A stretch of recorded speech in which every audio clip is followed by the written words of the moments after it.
Welcome to Renovation Conversations, the podcast where we explore how God is rebuilding lives, restoring hope, and renewing faith.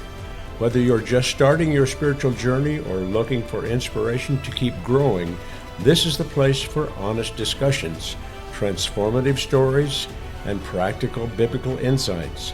Let's dive into what it means to live a life under renovation, because God's not done with us yet. All right, well, here we are with tonight's recap of night one of the youth group side, the middle school, high school. I'm here with Pastor Hayden and Pastor Tucker, and it's Pastor Tucker's camp. He leads it this year, so it's kind of a transition year for you. We're going to talk a little bit about that, but we're going to talk about today mainly, talking about first day and what it looked like. We've had a service already. We've had some fun. We've had some games. There was some serious stuff too, and Yep. So talk to us. Tell us how you feel about day one. We got a really good group this year. I was kind of struggling because this is a little smaller camp. We're kind of in the middle of summer. I've been used to the old camp, used to the old ways. A little bit bigger, a little more spread out. But this camp is a lot more intimate, a lot smaller, we're sitting pretty much on top of each other in the chapel. Like it's close, but like the food's like when we eat dinner, we're pretty much sitting on top of each other. I mean, there's enough room, but we're full. But I think I like it like that. Yeah. Because there's no chance for someone getting kind of pushed out to the side. No one really talked to. Everybody's getting talked to, and I don't know. I like it so far. We're having a good time. Yeah, I've noticed that no one's left out. There hasn't been any of that. And normally we're really good. We have great counselors that will step in and make stuff good. But we haven't had to see that, really. So that's awesome. There's really nowhere. I mean, it is just more intimate, close quarters, but there's nowhere to hide, especially during service and stuff. Yeah. And I do like that. You can't just kind of – I loved Camp Niangua, but the building was a little bit big for service. The rest of it was great, but the service times it was a little bit big. But yeah, I love the feel here so far. Night one was a great service. Pastor Tucker, I think you nailed the message. Thank you. Just to be honest with you, we don't ever get to hear that too often, but I think you did a really good job. Pastor Tucker kind of started this whole thing off about the good life. Yeah. And what the good life is not what the world says it is. The exact opposite. It's the exact opposite. So we're going over the Beatitudes. Yeah. And I think it's cool. And I think tonight you did a good job. Yeah. Tonight we went over what does it mean to be poor in spirit. And the world says poor is a dirty word, is a wrong word. It's bad to be poor, but the Bible literally says, blessed who are poor in spirit, for theirs is the kingdom of heaven. Yeah. So if we're poor in spirit, we're going to get the kingdom in heaven. Right. And that's a hard concept for us to understand, and really unpacking that, and which then led me to, if you try to save your own life, you're going to lose it. And if you don't try to save your own life, if you lose your life for Christ's sake, you will gain You your gain life. it. Yes. Yeah. Well, as you were preaching tonight, I was thinking, and there's so much in our world right now, and we get into the tall grass here if we needed to, but when you think about poor in spirit, it means being humble. It means bringing yourself down to who you truly are. But we live in a society, listen, it is what it is. It's about pride. Yeah. And that's a banner that is thrown in this world. And God says the exact opposite. You're right. I mean, and as you were preaching, that's what was coming to my mind. I'm like, I see these banners of pride. I see these banners of you elevate yourself before everybody else. And it's your preference. It's your choices. Your truth. Yeah, your truth. Whatever you want it to be. Yeah. Everybody else has to just follow suit. I got to be careful not to the table. Pastor Hayden gets mad at me. I get grounded. But I think that when you look at that, that's 100% true. Is we manipulate it in this world, and we do too. We're not perfect, obviously. So it's a constant growth process of evaluating myself and make sure I'm humble in every single. That's what was coming to my mind as you were preaching tonight. And I was just surveying my own life, like, am I humble in this? And there were some things I was like, look, I didn't want to hear it, but it was true. There's things I need to work on. And it's, as soon as you get one thing done in life, Like you feel like I got this one really good and God's really worked on me. Boy, something else just will creep right up in you and you're like, now I got this to work on. But you don't do it alone. Yeah. Like I think whenever I read the Beatitudes, it's like there's this book that I think every Christian should read, and it's called Pilgrim's Progress. And as you read that book, you see that it lays out the walk of the believer. And I believe that the Beatitudes is the walk of the believer, of what it looks like. And the first step is being poor in spirit. Like, you look at your own life and see that there's nothing that I can do that I can gain this reward. It all has to come from Jesus. Like, my spiritual bank account is broke. I am broke. It is broke. And my only hope is in Jesus Christ. He is my currency. Yes, without that is your base starting point. There is no rest to the Beatitudes. There is nothing else, because you do have this banner of pride. You can gain it all just by working really hard or having the biggest house or whatever.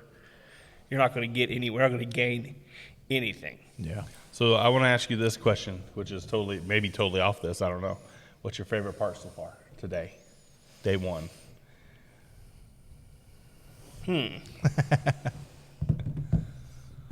I think it was getting it going.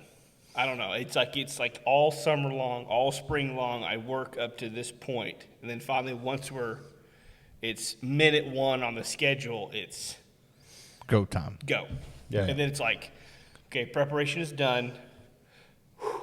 Let's go. I love Pastor Tucker because there's something about him that's really funny. And you can't read his face in the beginning to know how he really is, because he looks so mad, because when he's thinking and you see him processing, his face is an angry face. He's not mad. He's just processing. That's who he is. But I love it because when I see that face, I'm like, I know he's working through something. I know there's about to be a huge breakthrough, and you're about to really share some gospel. Yeah. And I love that, because as I get to know people, and Pastor Hayden has his own look too, and I'm sure I have mine.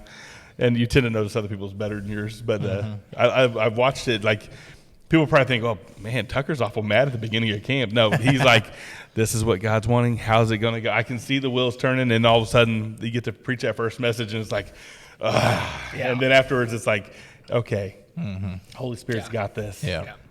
And it's an awesome transition. I love watching it happen. Definitely. Yeah, it was a good start to camp. Yeah. I need a second wind. I'm pretty tired tonight. I don't know why. I actually did get some sleep last night. Yeah.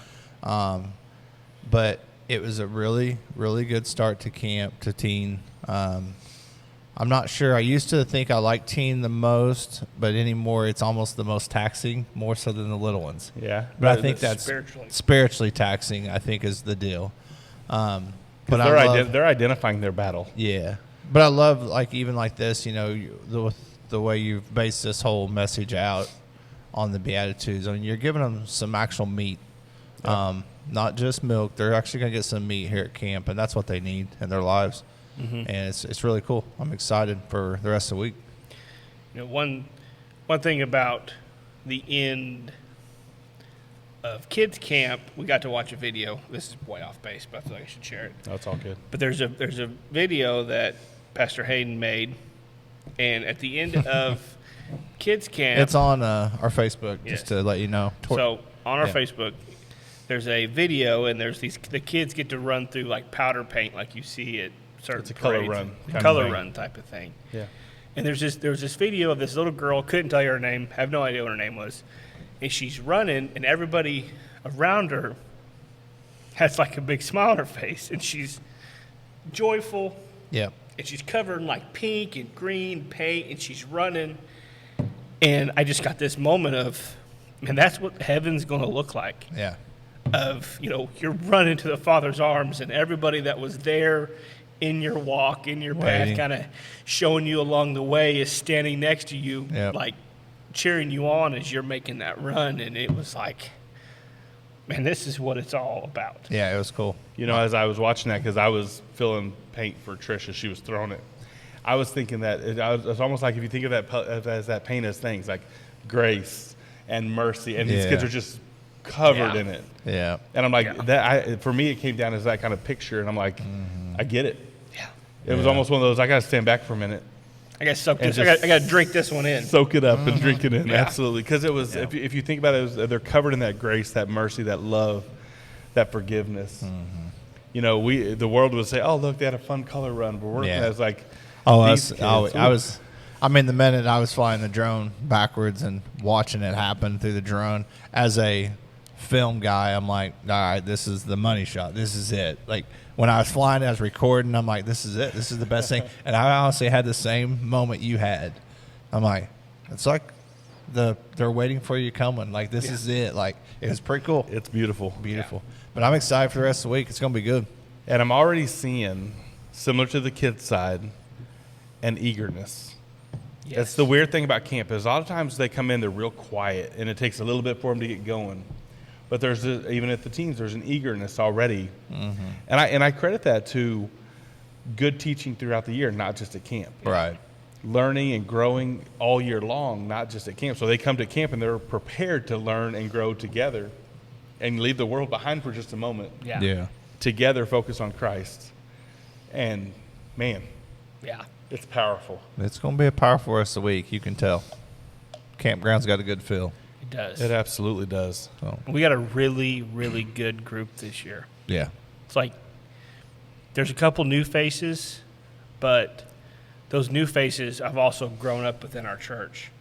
So it's we got a really, really good group this They're year. maturing. Yeah. Yes, I'm They're excited maturing. for it. I'm Yeah. excited for it. I had a great talk with two kids at youth camp. And like one of our first camps is renovation. I was their cabin leader. Me and a gentleman that's no longer with us, but we were their cabin leaders, and they seemed so little then. And now all of a sudden, here they are at teen camp. Right. It's amazing. to Blink of an see. eye. Yep, it's crazy. But So I've got one question before we wrap up. So I know we're all us three are pretty eager. We're eager guys. We're excited to see the Lord work. We've all been through some stuff and we've watched God do things, and so we always know He's going to do something else. What are you most looking forward to for the rest of camp? The surrender. And I already seen a little bit of it, and I was in the older boys' cabin right before this, and they were doing devotionals, and we was talking about what's a good life look like, and I pulled up in Thessalonians chapter number 4. It talks about a quiet life, and that's kind of the direction that we went within our studies. And with the older boys, we was like, there was some knowledge being dropped in there. I'm gonna drop some names between Daniel Wilkerson, Ty Johnson, and Logan Cobb. yep. We're explaining to these soon-to-be grown men of what a godly man is supposed to look like. And it was, I could see the light bulbs. I could smell the wood burning as Yeah. these kids were listening, like, the world is a lie. What this man is saying is the truth. Yeah. And it was cool. Yep, that's awesome. I'm excited to see Yeah, where that's all real that good. goes. Yep. Yeah. And that's just the cabin you were in. That's happening in every cabin, Yep. and that's why I love the leaders that show up. There's some leaders that have shown up this week that a lot of people would be like, seriously, those people are leaders, and absolutely they are. Absolutely. Absolutely. And they are here for a reason. It's going to be awesome. And their dedication is as strong as any I've ever seen. So Yeah, for sure. I'm super excited about who God has given us to do ministry with. Yeah. Yep. Pastor Hayden, what are you looking for the most? Oh man. I know that's a yeah. big question.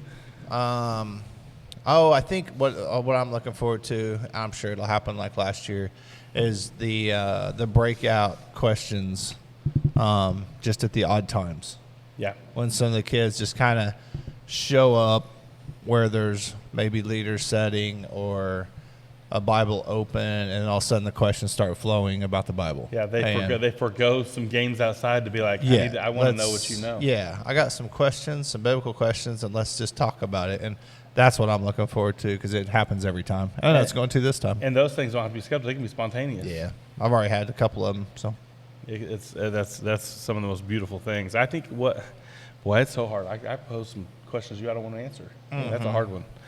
So I'm thinking when I look at it, I can't wait until I'm a little heartbroken because I got a wedding I have to do on Saturday, so I'm going to miss part of Friday night. I'm a little heartbroken because Friday night is one of my favorite nights. So, but I'm looking forward to hearing about these kids share the testimony of how God has changed them this week. Yes. Yeah. There's a thing that happens. We won't divulge all of it, but they get to really share, and some of them for the first time in their life. And we've watched Pastor Tucker and Pastor Hayden and I have got the blessing of watching some of these kids just break out of shells. Literally. Yeah, and for sure. become, we had one that served in kids this year that was just blows my mind. Yes. We won't throw names out there on this one, but she, I'll give a she, was so radically changed a few years ago at camp, and every year it's changed, but also throughout the year. Yes. And so we got to see her serve in kids camp, not in just like, hey, let's be in the background, Right. but in the forefront leading. And she wasn't the only one. Yeah. But that one in particular, really, I had to sit back for a minute and just thank God this week. Yeah. So, because it's obviously you're putting in work, but it's God doing the big work. Mm-hmm. But our obedience makes a difference. Yeah. And I'm for looking sure. forward to what that looks like by that point in time, because it's going to be powerful. There will be a lot of tears, and I'm not even talking about from them. I'm talking about from the three guys that are sitting up here right now. Yeah. And, man, what a week. It's going to be a good one. It's just started. It's just started. Just started. So as you listen to this, we ask that you pray for us, because they are teenagers, and we're not getting any younger. Yeah. But I'm thankful for you men, and I'm thankful for you guys listening. And I always want to make sure when we close out that we try to get you guys to understand that this isn't just for entertainment. This is for encouragement to you to go share the gospel with somebody and get involved in church. Do youth ministry, do children's ministry, do walking life with people. It matters. Yep. I couldn't imagine walking life without you guys. Yeah. It matters. They hold me accountable, and we hold each other accountable. Yep, for So sure. that we can go and love on people. So I challenge you guys that listen to this, watch this, hold each other accountable, get involved in church, love each other, and we'll talk to you later. Yep. Have a blessed See you one. guys. God is always at work in you, restoring, renewing, and rebuilding. Thanks for listening to Renovation Conversations. Like and share, and we'll see you next time.